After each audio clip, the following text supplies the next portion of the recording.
magluto ako ng ube biko. So, ayan, 2 latang gata yan guys. Tsaka itong akin ng ginamit, itong Alaska ube makapuno. So, ilagay ko din 1 lata. Then, nilagyan ko to ng ube flavor guys. Ito, yung akin nabiling McCormick ube flavor yun. So, ayan.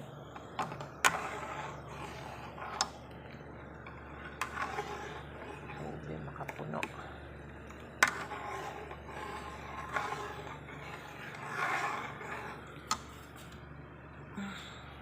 Kailan natin kumulok guys.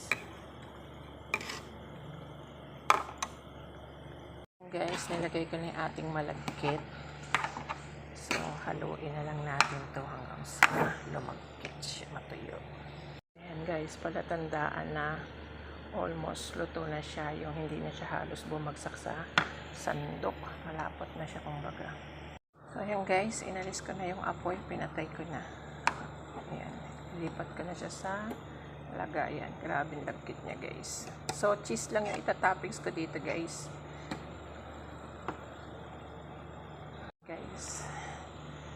So, hindi tayo gumamit ng asukal dito sa ating biko guys. Gatas na, malapot yung inilagay kong pampatamis. Ayan, grabe lagkit niya guys. So guys, ito na yung ating ube biko. So, yan, nagawa na lang ako ng latik. Umuulan, di ako makabili ng keso guys. So, yan.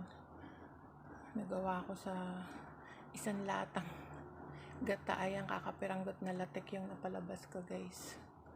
So yan, gawa na yung ating ube biko guys. Ube biko with latik. Kagagawa lang guys, mainit-init pa.